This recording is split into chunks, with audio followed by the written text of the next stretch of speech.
Selamat sore para mahasiswa. Pada hari ini kita akan belajar tentang PySpark. PySpark adalah ini alat untuk menghitung secara paralel. Nah, kita lihat arsiteknya dulu, baru nanti kita belajar programmingnya di Google Colabs. Nah, kita pakai gambar-gambar yang ada di ini saja di Google. Kalian bisa googling dengan coba klik PySpark arsitektur, kemudian klik yang image saja supaya muncul gambar-gambarnya. Dan ada banyak sekali gambar, kita bisa start dari yang muncul aja di sini, bisa dilihat. Nah, ini dia, ini contoh yang sederhana PySpark. PySpark itu adalah gabungan Python dan Spark Apache. Spark-nya itu sendiri bertugas untuk memanage pekerjaan di banyak komputer. Sedangkan Python kita tahu itu bahasa pemrograman Python, dan PySpark adalah mak comblang dalam tanda petik pembantu supaya dengan Python kita bisa bekerja dengan Spark. Istilah dalam tanda petik mak comblang itu bahasa Inggrisnya adalah API. Jadi API-nya Spark di Python namanya PySpark. Nah, ini gini, kita punya data gede banget gitu. Saking gedenya, kalau dikerjakan di satu komputer, dia akan lama banget selesainya. Atau enggak bisa selesai, malah crash karena apa? Data yang di loading di dalam komputer itu nggak bisa loading karena apa? RAM-nya terlalu kecil. Misalnya RAM-nya hanya 8 GB, tetapi datanya 20 GB, sudah itu tidak mungkin. Kalau di load semua ke RAM, maka crash ya. Pakai Google Colab pun, kalau datanya terlalu besar, itu akan crash karena apa? Google Colab hanya menyediakan 12 GB. Jadi kalau loading sekitar 8 GB saja itu sudah crash. Nah, ini Spark itu membuat desain yang sederhana. Ini anggaplah ada 3 komputer nih. Komputer yang pertama disebut master, yang ada isinya tentang driver programs. Kemudian ada komputer yang di sini ada 2 komputer nih, komputer 1 dan komputer 2. Nah, ini berarti bisa ada ditambahkan lagi komputer 3, komputer 4 dan sebagainya. Tapi ini hanya simbolik saja ya, bahwa 3 komputer ini menjadi perwakilan dari suatu arsitektur kerjasama antara banyak komputer. Berarti harus ada kondekturnya, ada pemimpinnya, kemudian ada pekerjaannya. Nah, ini master komputer, misalnya laptop pertama, terus ini laptop kedua, laptop ketiga, dan seterusnya. Ada banyak laptop. Laptop yang lain jadi workers. Satu laptop yang terbaik mungkin dipilih sebagai master, yang di dalamnya diisi sebuah driver programs yang kemudian urusannya adalah memanage. Jadi ini Spark akan memanage siapa bekerja apa. Nah, ceritanya gini, ceritanya mungkin sama persis dengan masak. Misalnya kita lagi ribet masalah pernikahan ya, mantu atau kalian sendiri mau nikah gitu, masih jomblo kan, terus mengundang banyak sekali orang, itu pekerjaan gede banget. Makanannya gimana? Caranya nyiapin makanan. Nah, ini caranya nyiapin makanan, ada banyak dapur nih, dapur utama, terus ada dapur 1, dapur 2 dan sebagainya. Kokinya satu-satu misalnya. Terus dari sekian puluh dapur itu akan menyediakan makanan, kemudian digabung jadi satu, nanti di untuk makan bersama yang gede banget. Itu cara kerjanya PySpark seperti itu. Nah, kalau di Google Colab, apakah itu seperti ini desainnya? Oh tidak, di Google Colabs itu dia hanya punya satu dapur doang, gitu, satu komputer doang, tetapi ada beberapa CPU-nya, bahkan GPU ya, GPU-nya ada banyak, bisa dibeli gitu. Itu artinya satu dapur, tapi dengan banyak koki gitu. Itu juga bisa membuat makanan yang sangat banyak gitu. Nah, itu secara alami sebenarnya Spark tidak akan memecah-mecah pekerjaan ke beberapa dapur, karena di Google Colab hanya punya satu dapur tetapi kokinya banyak. Dalam hal ini kokinya bisa CPU atau GPU, dan kadang-kadang kalau GPU-nya pas nganggur banyak ya dapat banyak, atau kalau bayar bisa dapat koki banyak, itu GPU-nya banyak. Spark beda ya, jadi ini dapurnya banyak, kokinya bisa satu-satu, terus bareng kerjanya, terus di manage oleh Spark, dan nanti hasilnya dikirim ke dapur utama atau master. Nah, ini adalah arsiteknya. Semua akan ngomong yang mirip-mirip seperti itu. Gambarnya kan mirip-mirip juga nih, lihat. Tuh, banyak banget.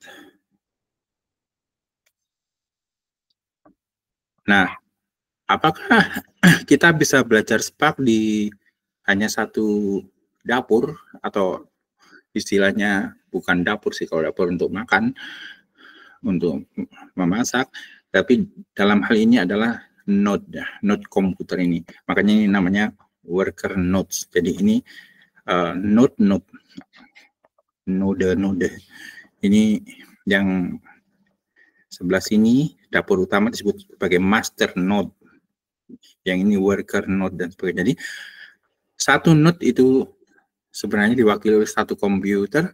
Kalau Kaggle atau Google Colab itu punya satu komputer tapi yang sangat bagus, GPU-nya bisa sangat banyak, tapi tetap saja satu dapur. Jadi bedakan antara arsitektur Spark dan arsitektur banyak GPU. Banyak GPU itu sangat cepat juga karena kokinya hebat-hebat dan ruangannya besar di dalam satu dapur, jadi sangat cepat dia antara koki 1 dan koki 2 itu bisa ngobrol dengan istilahnya koneksinya secara N-way link ya, jadi dalam GPU itu, jadi bisa sangat cepat. Sedangkan kalau dapurnya banyak di Spark ini memang koneksinya lebih lama. Tetapi kalau ini masing-masing dapur itu punya koki banyak atau GPU banyak, nah itulah yang super keren. Jadi dapurnya banyak, kokinya juga banyak, artinya masing-masing nodes itu akan punya CPU dan GPU banyak, dan akhirnya memanage pekerjaan besar yang dipecah-pecah di partisi. Itu adalah pekerjaan utama dari Spark, dan ini adalah intisarinya big data. Dan caranya memanage di sini ada beberapa cara, pakai Spark-nya Apache atau pakai Hadoop dan sebagainya. Hari ini kita belajar PySpark, artinya akan menggunakan Spark Apache tapi dengan bahasannya Python dengan API PySpark. Hari ini kita belajar itu. Nah, belajarnya gimana? Belajarnya kita pasti siapkan ChatGPT dulu gitu kan. Setelah ChatGPT muncul, aku sudah siapkan ini program, sudah saya run. Nanti saya share saja sekarang ke HP kalian, terus kalian bisa buka, dan di bawahnya ada pekerjaan rumah atau tugas yang bisa langsung dikerjakan juga. Bentar. Kelas apa ini, Om? PDA. Oke, sudah saya send by WA group untuk yang ini apa big data. Jadi ini chapter 4. Saya sudah sampai chapter 1 2 3 kemarin, dan yang baru hari ini ketemu saya, berarti ini chapter keempat. Saya minta tolong teman-teman nanti yang chapter 1 2 3 apa isinya, belajar dari teman-teman ya. Oke, kemudian dicontoh di sini belajar PySpark dengan pertama kali langsung programming saja, yaitu membahas California Housing Price. Apa itu? Nah, ini kita cek. Ini Google juga. Nah, California Housing, ini rumah-rumah kayak gini di California, itu ada harganya. Harganya tergantung dari apa? Tergantung dari banyak hal, tempatnya di mana, usianya rumah itu berapa, kamarnya ada berapa, dan sebagainya. Dan ketika itu dibahas, kita bisa memperkirakan ini. Contohnya hasil perkiraan harga. Jadi kalau kamarnya segini, terus lokasinya di mana, terus usianya berapa, maka harganya sekian. Jadi ini namanya regresi linear. Dan ini adalah contoh bawaan di Python, contoh standar di Escal dan sebagainya. Kalau mau belajar machine learning pasti ini dipelajari. Jadi start dari contoh-contoh yang standar. Jadi kalau dicari itu ya, diklik yang mana misalnya, ini salah satunya ini California Housing Price dari mana nih? Dari JM, BAO, GitHub. Ya, kita klik itu.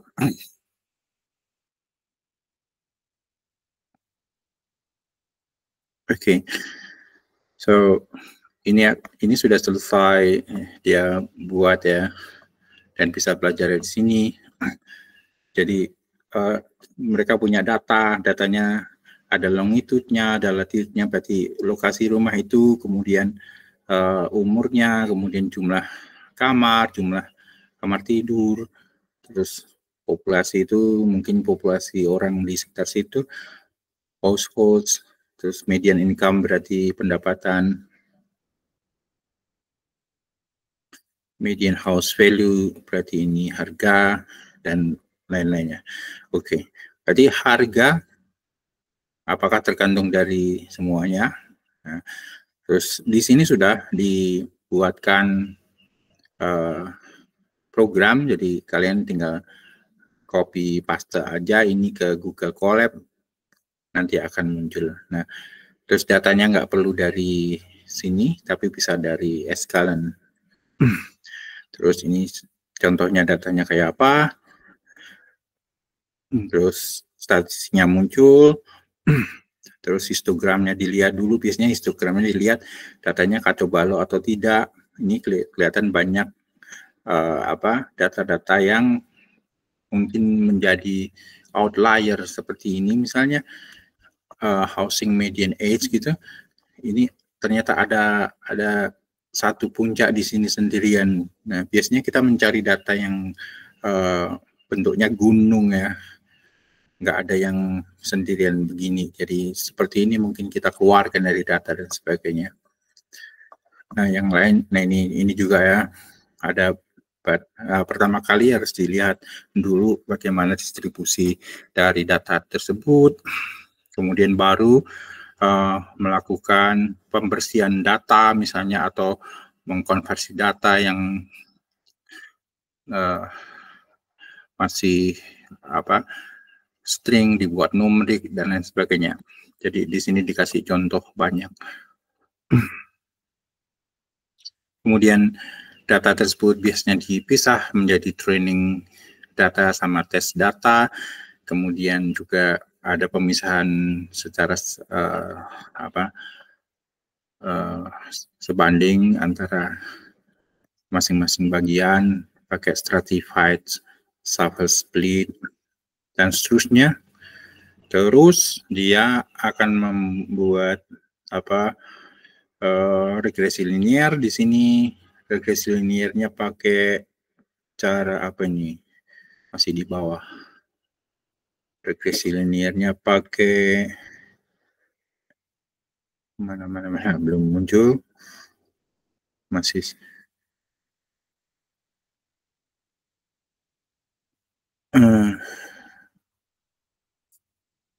masih di bawah.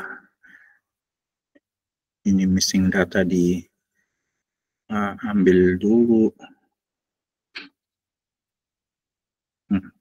Masih sangat di bawah. Ini masih mencari yang hilang dan sebagainya. Ini dia sudah mulai machine learning yang muncul. Ya, dia akan membuat scaling pakai standar scalar dan sebagainya, terus mencari estimator pakai base estimator dan sebagainya, dan mungkin nanti pakai linear regression biasa. Oke, saya tidak akan membahas ini sangat banyak karena ini nanti masuknya bukan di BDA tetapi di machine learning atau di tempat yang lain atau nanti dengan dosen yang lain. Nah, setelah understanding masalahnya, bahwa kita akan membuat prediksi kayak gini. Jadi kalau jumlah kamar berapa, umurnya rumah berapa, maka harganya berapa. Nah, itu tujuannya adalah ke situ sebagai contoh kecil, tetapi tidak dikerjakan memakai eskalen yang biasa, tetapi kita kerjakan dengan PySpark. Dengan PySpark karena apa? Kita asumsikan bahwa data California tadi adalah pekerjaan yang besar banget, yang tidak bisa dipasang sekali di laptop. Itu asumsi saja, asumsi yang tidak benar. Karena apa? Data California itu sedikit, tidak terlalu banyak, jadi sekali running sudah bisa. Tetapi supaya kita pembelajarannya cukup cepat, kita masih pakai data kecil, tapi kita asumsikan itu data gede, sehingga kita memakai PySpark untuk membuat ini pemecahan. Nah, sayang sekali kita kerjanya di Google Colab atau di Kaggle yang arsitekturnya tidak kayak gini, tetapi dia hanya cuma satu komputer lokal yang Spark sendiri tidak akan memecah-mecah itu ke komputer 1, 2, 3, enggak, tapi cukup satu komputer itu, tapi bahasanya memang sama gitu. Tapi kalau misalnya komputernya banyak, ya dia akan mendistribut sendiri. Nah, berarti kita tanya dulu ke ChatGPT ya. Kita tanya dulu. Oke. Tanyanya adalah, oke, kami sedang belajar PySpark. Bisakah kamu terangkan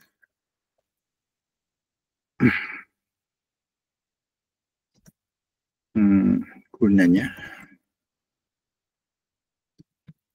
Oke. Dan apakah PySpark bisa dipelajari dengan Google Colab?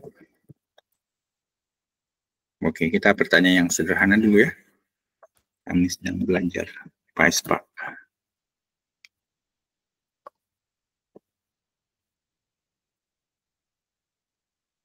Oke, pertanyaan yang mudah. Saya kira ChatGPT akan pinter. Apa itu PySpark?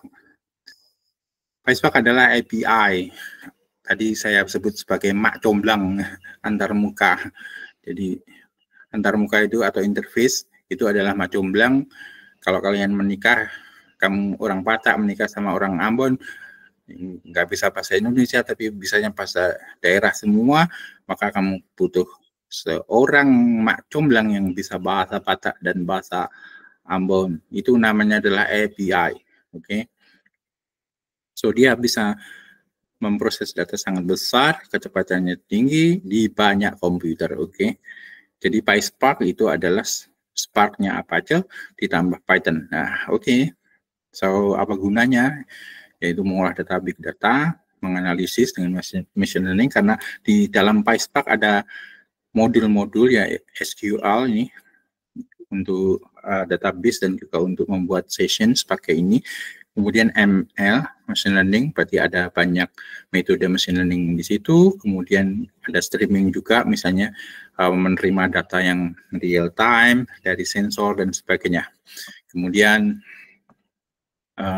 dia bisa membaca banyak data, CSV, JSON, Parquet, hari ini kita akan belajar Parquet ya. Kemudian dari database, mungkin baru minggu berikutnya, kita akan belajar bagaimana caranya membaca database. Kemudian performa tinggi, jadi komputasinya in memory. Terus lazy evaluation artinya kalau memorinya nggak cukup, ya ntar dulu, kamu belum gilirannya. Nanti kalau saya udah hitung yang ini, kamu tak panggil, tak hitung gitu. Ya, jadi lazy evaluation itu pesen dulu. Nanti tolong ya hitungin ini kalau sudah nggak sibuk gitu. Oke. Bisakah dipelajari di Google Colab? Bisa. Tapi, nah ini harus tahu. Colab hanya punya satu mesin virtual atau namanya single node. Berarti satu komputer, oke? Bukan klaster sungguhan. Nah, tadi saya sudah ceritakan bahwa sebenarnya Spark itu untuk arsitek banyak nodes atau banyak komputer. Jadi ini kita belajar sintak doang, atau ya konsep sama sintak saja yang dijalankan di satu mesin virtual, bukan klaster beneran gitu. Nah, untuk belajar PySpark, Colab memang cocok ya. Oke, tapi memang ada kelemahannya ya, ini satu virtual. Terus ini caranya, nanti kita akan bahas ini. Oke. Kemudian ini nanti saja. Ini sudah ada contohnya. Nah, yang kita perlu tanyakan adalah jika ingin benar-benar belajar Spark, harus memakai apa?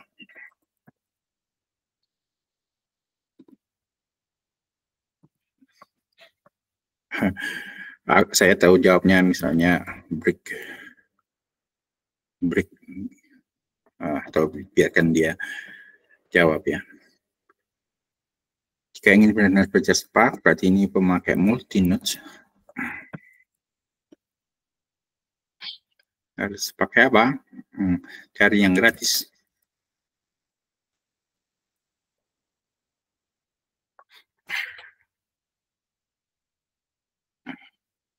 Berarti dia akan menggunakan banyak komputer, tidak satu komputer.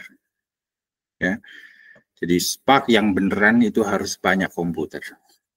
Kalau di Google Colab atau di Kaggle itu hanya satu mesin, walaupun di dalam satu mesin itu ada banyak CPU dan GPU.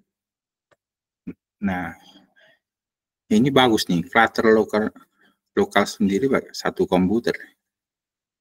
Ini maksudnya apa? Mungkin yang disebut cluster ini adalah banyak komputer dijadiin satu ya. Oh ya, benar. Jadi ada banyak komputer yang dijadiin satu. Komputer bekas, ini yang tidak terlalu bagus juga bisa, dan itu dibuat jadi satu, berarti ada master node, nanti akan di-install sesuatu, kemudian ada worker nodes, jadi Ada komputer yang jadi master, ada komputer-komputer yang jadi worker. Kemudian digabung. Gabungnya pakai apa? Pakai LAN, switch LAN itu bisa pakai TP-Link dan sebagainya ya. Pernah lihat kan barang ini di kantor-kantor ada kotak yang ada antenanya, terus lampunya kelip-kelip gitu. Kalau belum pernah lihat, itu ada jalur internetnya pakai kabel gitu ya. Ini pakai kabel, pakai LAN.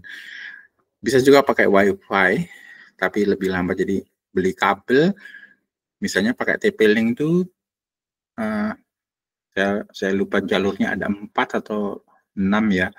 Ada juga yang 8 ya. Jadi bisa banyak tergantung jalurnya itu berapa. Terus itu pakai kabel aja semua supaya saling connect di komputer-komputer ini. Siapa yang mau kerja ini di lab, karena di lab ada beberapa komputer, kita bisa coba ya. Jadi benar-benar banyak komputer untuk ngerjain satu hal, tetapi secara bareng, jadi secara distributed computing. Jadi masak bareng, misalnya soto ya kamu goreng tempenya, ini apa, siapkan nasinya dan sebagainya di komputer-komputer yang beda. Terus cloud gratis, nah ini Bricks, Databricks ini yang paling sering dipakai. Ini ada free clusternya, kecil tapi sayangnya. Tapi ini satu node doang. Yang multi node itu berbayar. Berarti nggak ada yang gratis ya. Atau Google Cloud ini cuma 90 hari trials, bisa berapa nodes. Nah, ternyata tidak ada yang gratis banget gitu ya untuk yang multi nodes, sehingga ini bagus nih pilihan yang tadi pakai apa? Cluster lokal. Jadi pakai komputer sendiri banyak digabung jadi satu. Terus kita tanya dulu yang tadi aku terangkan, yaitu di Google Cloud, jadi Google Colabs, ada banyak GPU. Apakah itu juga dalam satu node saja atau beberapa node atau komputer? Kelihatannya cuma satu doang, coba lihat.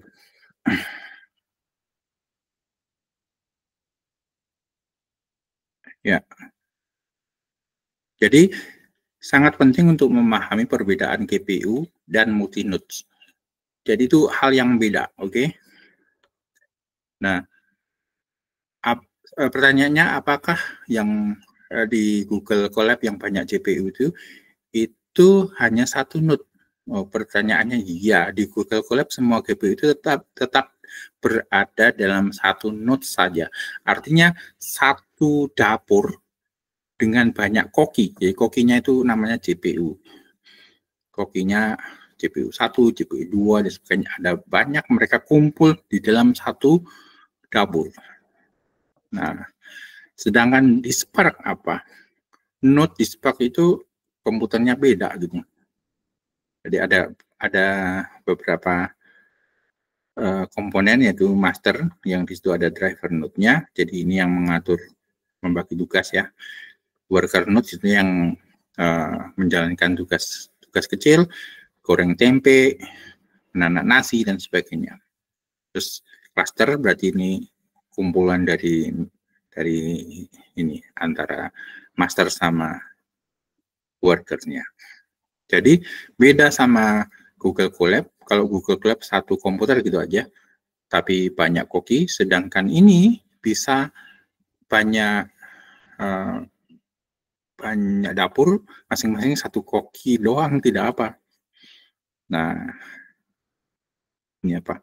Jika kamu memakai Google Colab Free atau Pro, kamu hanya mendapatkan satu mesin virtual atau satu node. Mesin itu bisa punya satu GPU atau beberapa, dan satu GPU atau beberapa. Nah, benar ya. Jadi kokinya bisa banyak itu ya. Tapi tetap satu node saja. Artinya GPU tidak sama dengan multi nodes. Nah, berarti PySpark itu urusannya sama banyak komputer. Analogi simpel ngapain nih? Memotong 1 ton sayur ini sama aja di dapur gitu ya. Ini pakai 4 pisau tajam GPU, di multi GPU. Multi nodes itu mejanya berbeda. Oke. Ini mejanya yang beda, kalau saya tadi terangkan dapurnya beda gitu. Supaya lebih jelas lagi. Satu dapur itu 1 node, terus dapur yang lain agak jauh sehingga dia perlu jalur kabel LAN misalnya supaya koneksinya agak cepat. Nah, jadi sudah benar yang disebut cluster itu terdiri banyak node. Satu node bisa dipikirkan sebagai satu komputer. Berarti terdiri dari banyak komputer untuk mengerjakan satu hal gitu yang besar. Ya, misalnya regresi dengan data yang besar dikerjakan oleh 10 komputer. So, siapa yang membagi-bagi tugas? Nah, yang membagi tugas itu adalah si Spark gitu ya. Oke, berarti sudah jelas antara Spark dan multi-node. Berarti yang the best berarti apa? Berarti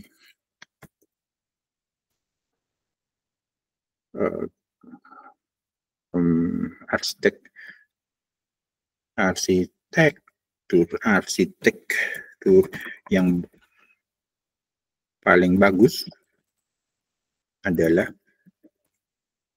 banyak node, masing-masing node punya banyak CPU dan GPU. Contohnya apa? Oke, saya kira sudah ada tapi mungkin bayar. Oke, tepat sekali.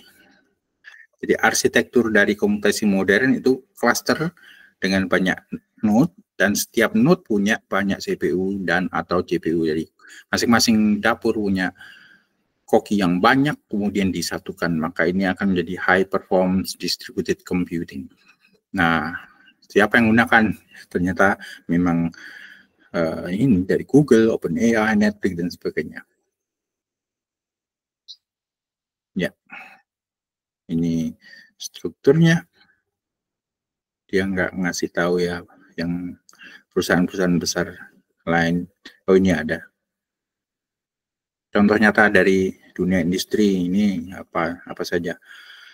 Google Cloud, AWS, Microsoft Azure, dan lain-lain. Nah, sudah. Kita akan belajar itu, tapi kita belum punya cluster yang benar-benar cluster, berarti hanya satu node, tetapi sintaknya untuk banyak. Ya. Oke. Sekarang saatnya kita ke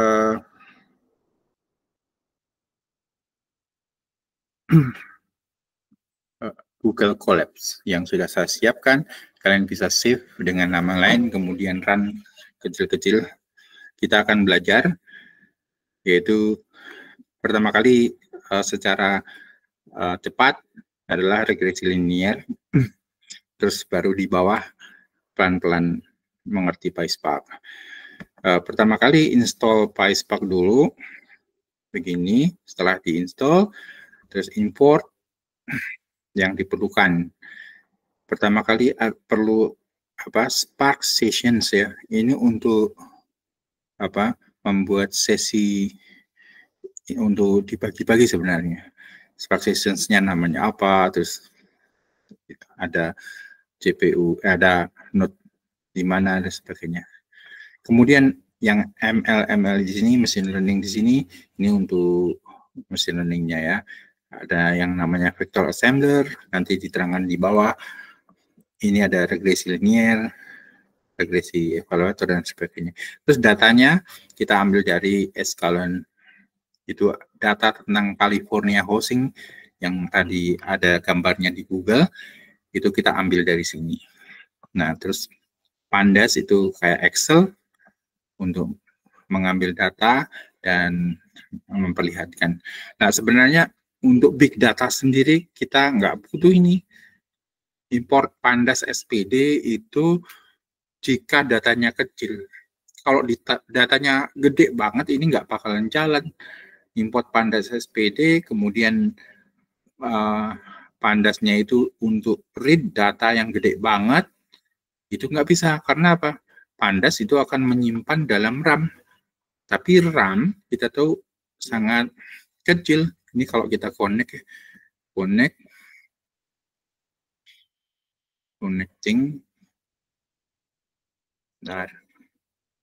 Nah, ini klik RAM dan disk. Nah, kita lihat bahwa RAM yang disediakan oleh Google Colab hanya sampai 12,7 GB saja. Nanti dengan sistem yang sudah terpakai mungkin 1 sampai 2 GB gitu ya. Terus program kita di sekitar 10 GB. Tapi kalau loading 8 GB saja, saya pernah, itu sudah crash. Jadi nggak nyampe. Ini full sudah crash sendiri. Kalau penyimpanan dia bisa sampai 100 GB ya. Ini lebih gede daripada Kaggle. Tapi RAM-nya Kaggle kelihatannya lebih gede, bisa sampai 28 GB. Nah, step pertama itu buat sessions. Itu untuk kayak entry point ya. Bekerja dengan Spark selalu pakai sessions tertentu. Oke. Dan sessions-nya dikasih nama. Nah, misalnya California Housing Inner Regulations. Namanya kita simpan dalam Spark. Jadi Spark atau SP atau apa atau Surya gitu. Surya sama dengan Spark Sessions. Berarti itu nanti adalah bagian saya bekerja. Misalnya di dalam cluster saya punya identitas namanya ini. Jadi sessions-nya namanya tertentu. Nah, kemudian kita lihat datanya kayak apa. Datanya ambil dari escalation tadi, cuma begini doang. Kemudian di data itu terpisah antara data features X-nya sama Y-nya, terpisah, kemudian di sini digabungkan jadi satu. Jadi ini jadi hanya satu data doang. Setelah jadi satu data doang, itu kemudian dikonversi ke bentuknya Spark. Jadi yang ini bentuk Pandas, dan kemudian ini bentuk Spark. Kenapa seperti ini? Ini curang, ini cara curang. Karena apa? Karena datanya kan kecil, sehingga saya baca dulu dengan Pandas, kemudian baru dikonversi ke Spark. Berarti nanti kalian bertanya ya pada ChatGPT, aku nggak mau pakai Pandas, aku maunya langsung ambil data itu misalnya dari drive atau dari ya hard disk, tapi ngambilnya nggak semuanya karena nggak bakalan cukup. Gimana caranya? Di bawah ada sih caranya. Terus tampilkan caranya pakai show. Nah, ini akan tampil datanya. Ini akan beda seperti dibandingkan Excel-nya. Ini Excel-nya kan pakai Pandas tadi, itu bentuknya akan lebih baik.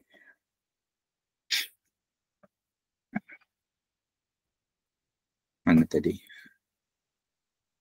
Show, alright. Nah, ini datanya lebih rapi kalau pakai Pandas, sehingga bisa dibayangkan kalau datanya gede banget, terus nulisnya rapi banget, ya habis juga RAM-nya tuh. Oke, kemudian siapkan features X sama label.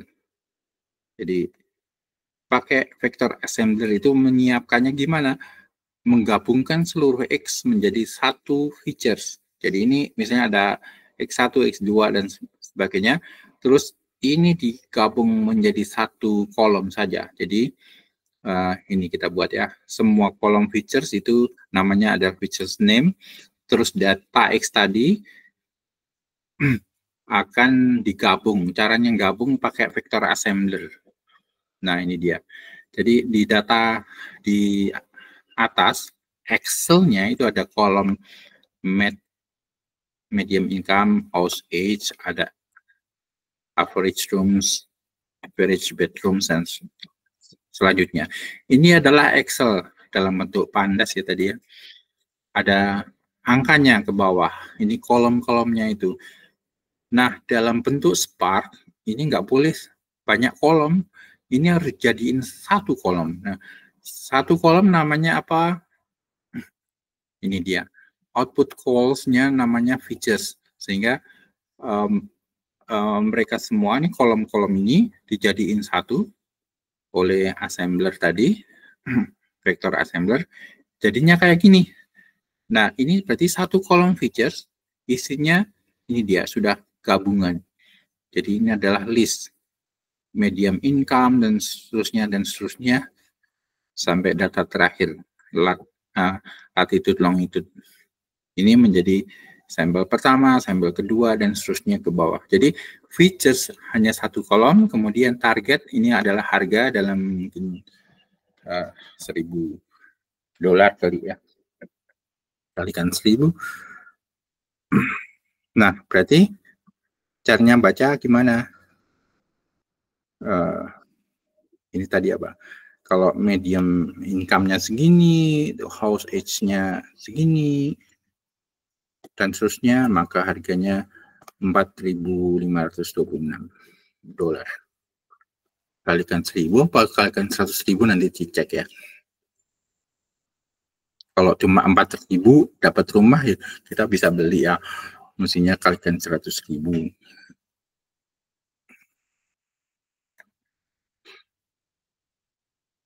Kemudian data tadi yang sangat banyak biasanya untuk testing, untuk training itu di-split secara random. Jadi 80% adalah data yang mau di training, kemudian 20%-nya itu yang akan jadi testing. Nah, cumanya lumayan banyak ya, ada 16 ribuan sampel sama 4.000 sampel tes. Kemudian kita ambil machine learning yang ada di Spark. Ini ada linear regressions ya. Terus kolomnya yang ada banyak feature jadi satu itu namanya apa nih? Kebetulan namanya features. Terus Y-nya namanya apa? Jadi ini feature sama target itu adalah kolom names di sini. Jadi ini ada features, ini kolom names-nya, dan ini target ya. Ini X features-nya, kemudian targetnya adalah Y. Nah, berarti secara matematik, apakah hubungan antara X dan Y? Di sini kita anggap linear. Kalau itu linear, pertanyaannya, berapakah coefficients-nya sama intercept-nya? Kan persamaan linear selalu ada slope atau coefficients dan ada titik potong dengan X sama dengan 0 di sumbu Y, itu yang namanya intercept. Sehingga pertanyaannya adalah mencari angka itu bagaimana? Ini langsung matematikanya ada, tapi langsung aja pakai linear regression Pak, nanti kan muncul angkanya. Nah, oke. Pakailah itu linear regression, kemudian di feed dengan data, tapi data yang dipakai adalah yang trend doang. Sehingga setelah di feed ini di dalam model nanti akan ada angka-angka.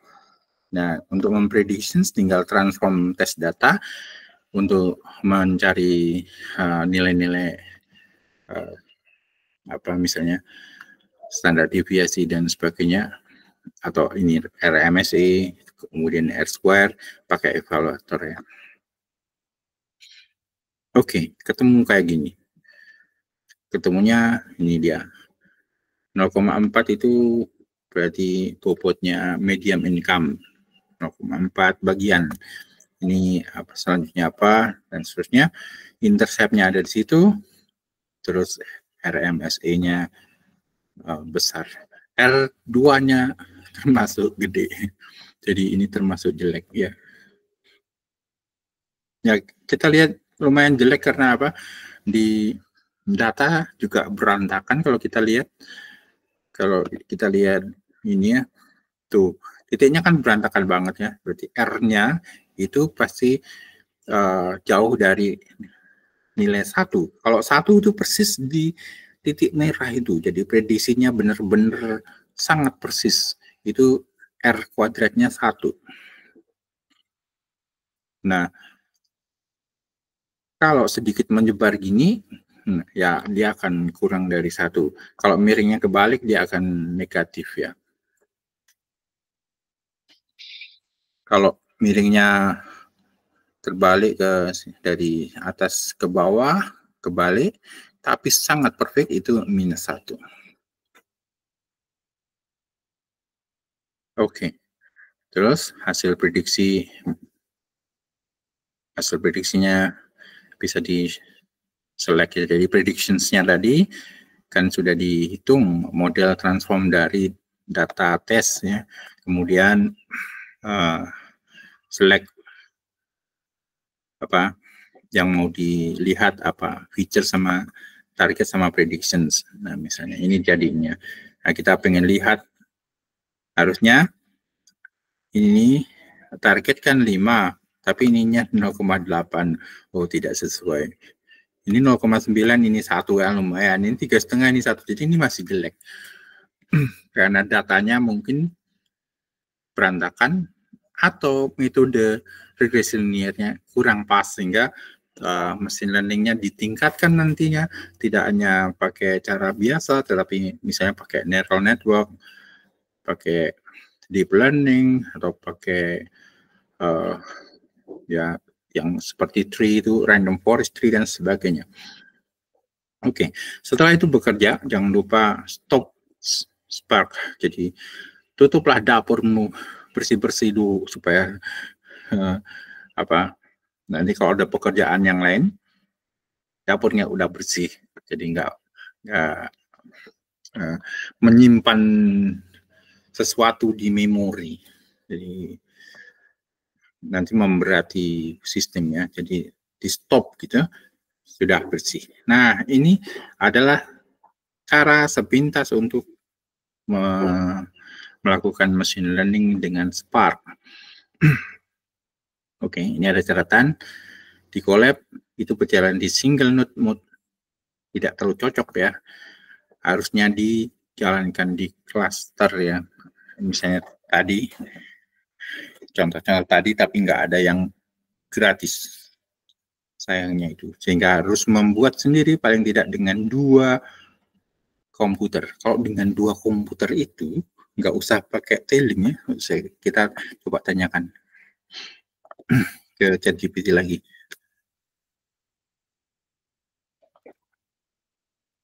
Kalau saya punya 2 laptop, mestinya tidak usah pakai TP-Link.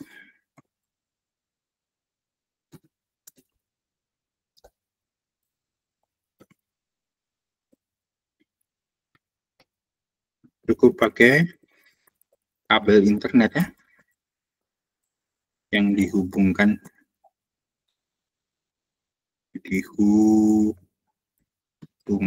dari laptop 1 ke laptop 2 secara langsung.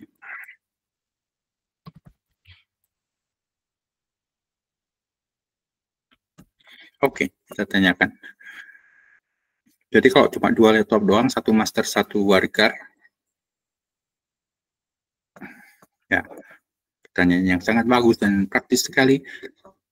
Jawabnya yes, ya, bisa langsung kabel antar laptop tanpa router link. Tapi di-set dengan benar ya. Jadi kabelnya juga harus cek supaya langsung bisa connected.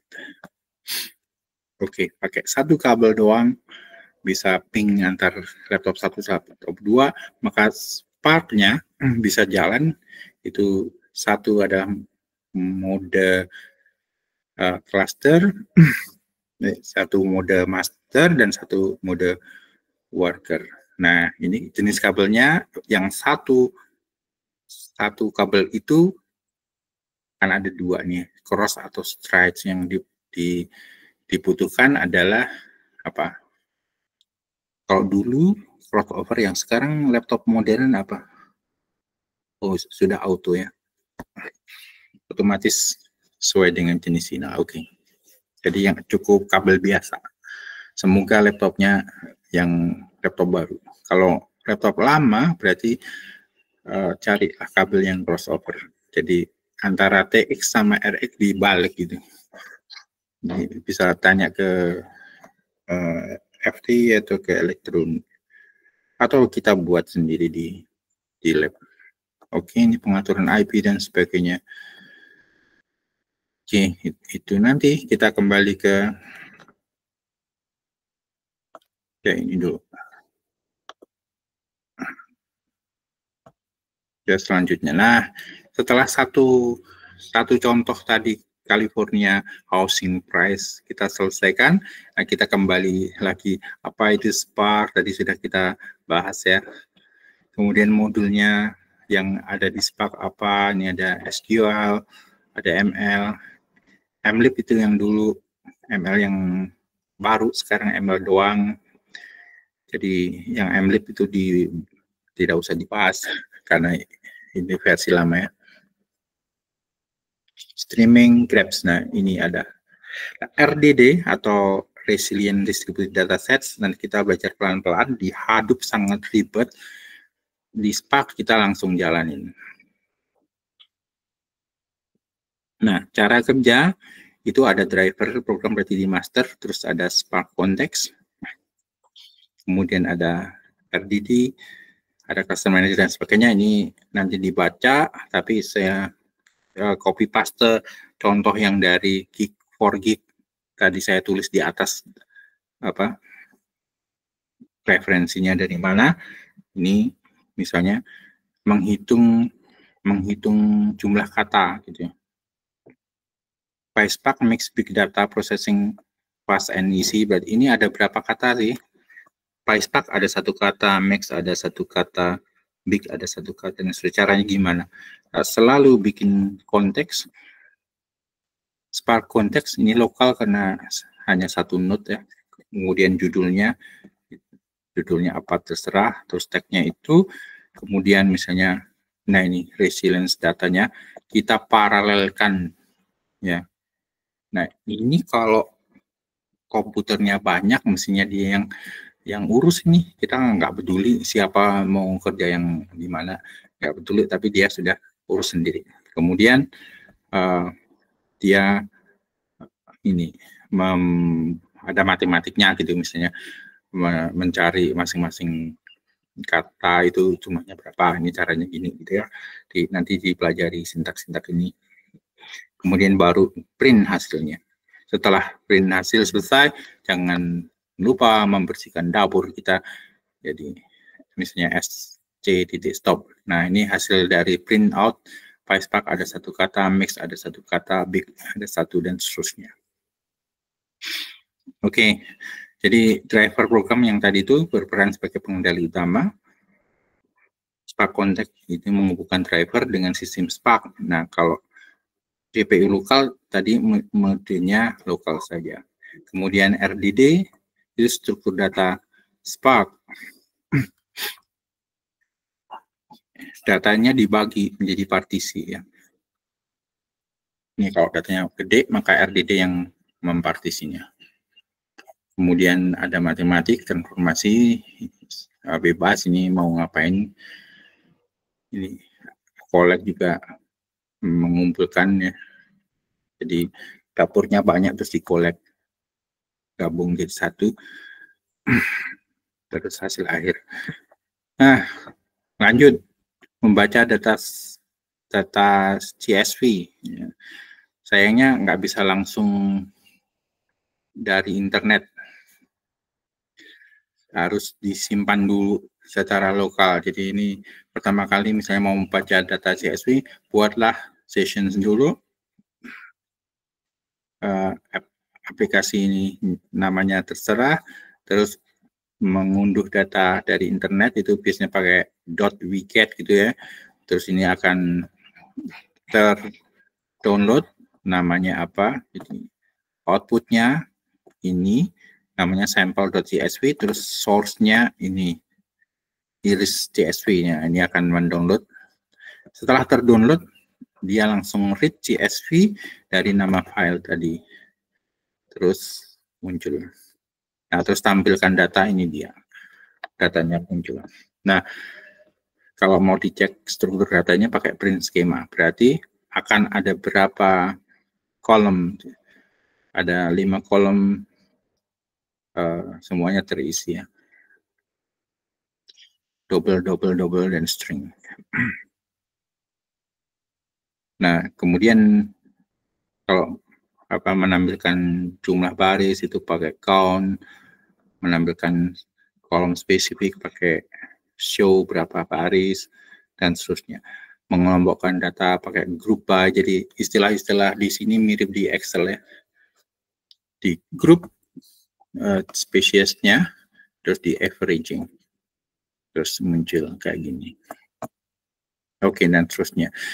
Setelah itu selalu Spark Stop. Kalau sudah Spark Stop, ganti tema. Nah, misalnya ini membaca banyak file. Nah, kita buat dulu file banyak. Itu ada 5 file.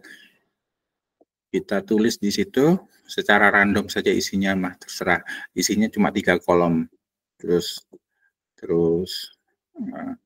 isinya sangat random. Berarti ada 5 file. Cek isi foldernya, ada 5 file ya.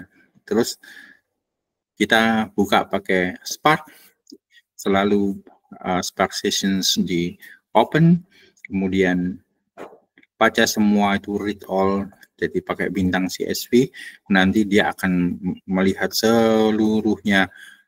Ini dari mana nggak jelas, tapi seluruh data muncul karena kolomnya itu sama. Lihat struktur data juga hanya ada 3 kolom.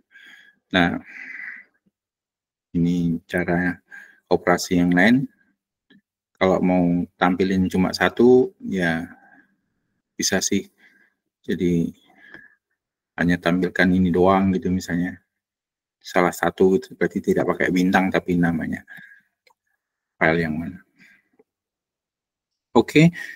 Nah, kecuali CSV ada format yang sangat sakti, yaitu namanya Parquet. Caranya baca nggak tahu, coba translate.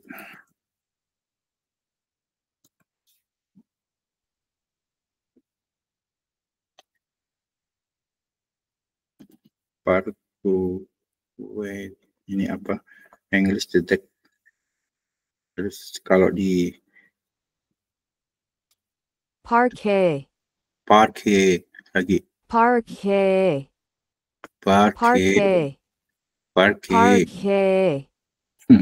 Oke. Parquet gitu ya. Kembali ke sini. Membuat dan membaca Parquet. Oke.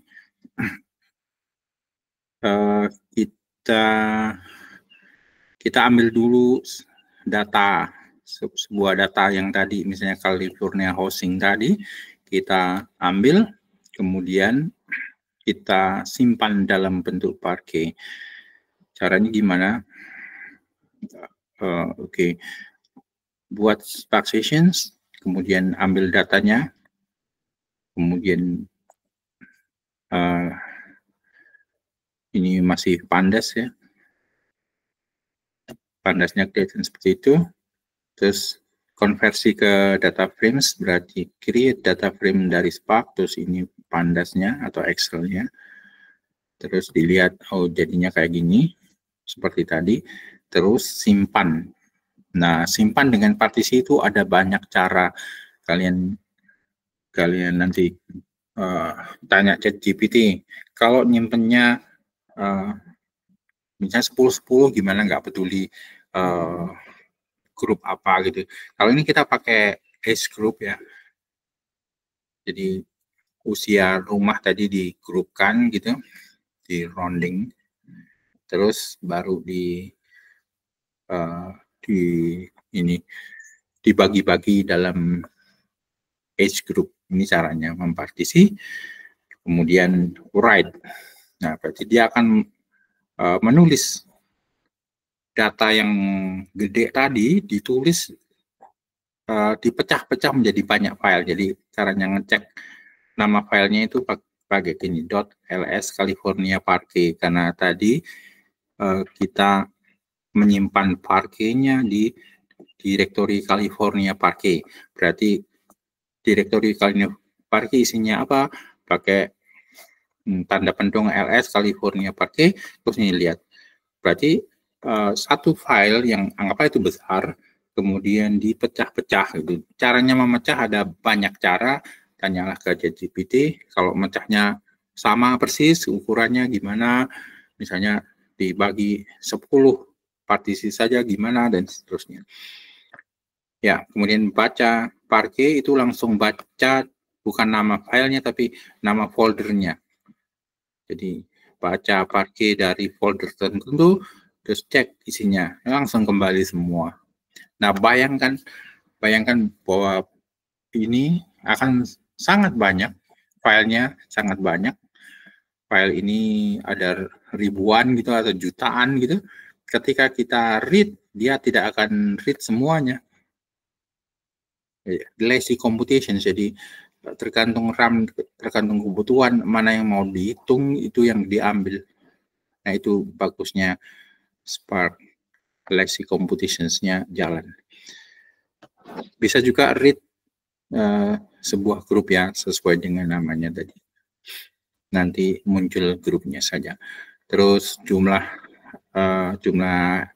sampel tiap partisi bisa dicari count-nya ya. Terus ini ternyata count-nya beda-beda gitu kan. Jadi partisi bisa tidak sama begini, atau mungkin disamakan saja 100-100 semua supaya adil. Caranya juga nanti muncul. Nah, regresi linear sama persis. Ini tadi sudah stop ya, stop dulu, terus buat lagi session yang baru. Tapi sekarang read dari Parquet, terus setelah read dari Parquet, carilah X sama Y-nya, terus pakai vector assembler, dibuat satu kolom untuk features. Nah, namanya sudah beda, kita sebut features row, sama Y-nya tadi bukan target, yang di atas target. Ini kita kasih nama sesuai kolom yang asli, yaitu Madhouse file. Nah, ini juga ada normalisasi, berarti data-data yang kayak gini, misalnya dijadiin antara min 1 sampai 1, atau dari 0 sampai 1, cara normalisasinya ada banyak. Kalau standar scalar, ini caranya menormalisasi adalah ini dikurangi rata-rata, kemudian dibagi standar deviasi, itu akan menjadi rumus yang dipakai di standar scalar. Nah, setelah dinormalisasi, baru masukkan ke fit ke linear, ya mana. Kalau sebelum ke linear regressions di split dulu 80-20% seperti yang di atas, kemudian regresi linear, terus fit, terus evaluasi model, ada coefficient, ada intercept, muncul semua. Kita lihat bahwa R2-nya masih jelek juga, 0,5 doang. Prediksi juga mirip seperti tadi, tapi ini datanya sudah beda. Yang tadi CSV, yang ini sudah Parquet, dan dia akan jalan sendiri, walaupun Parquet-nya sangat besar. dan dia bisa splitting ke nodes kalau ada nodes selain yang lokal. Kemudian juga ada cara cross validations karena hasil RMSE sama R2 itu akan tergantung dari parameter. Di sini parameternya ini misalnya correct parameter, elastic parameter dan sebagainya. Ini yang disebut sebagai hiperparameter. Hiperparameter kadang kita tidak jelas sehingga dia harus disuruh carilah sendiri, namanya cross validation. Carilah sendiri itu nilai-nilai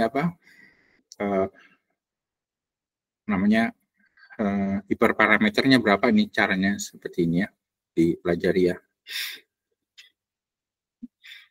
Dipelajari sendiri dari situ, nanti dia akan laporan.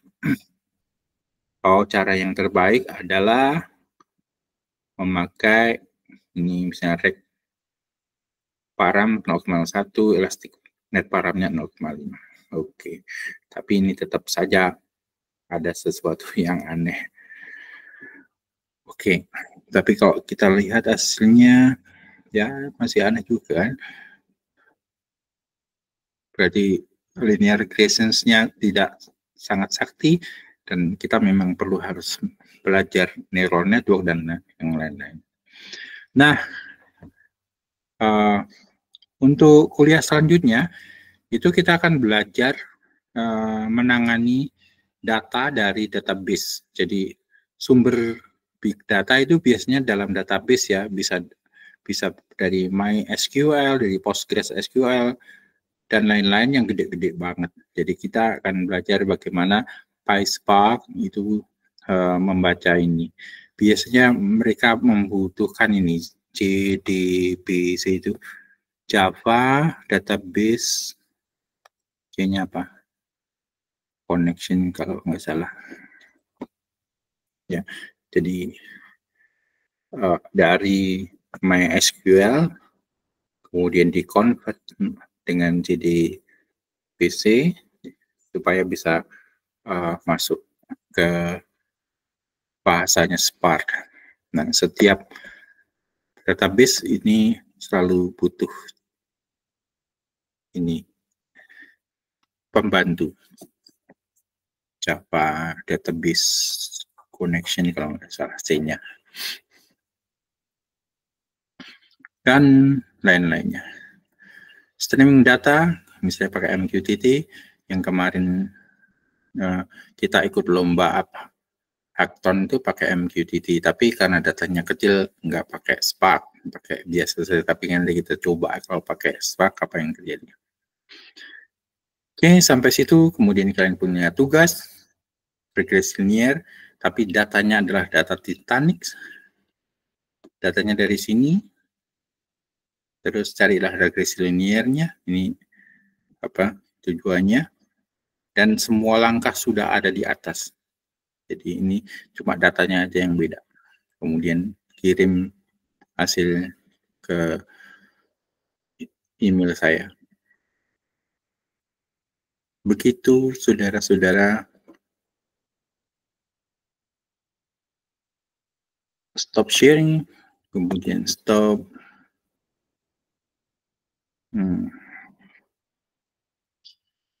recording.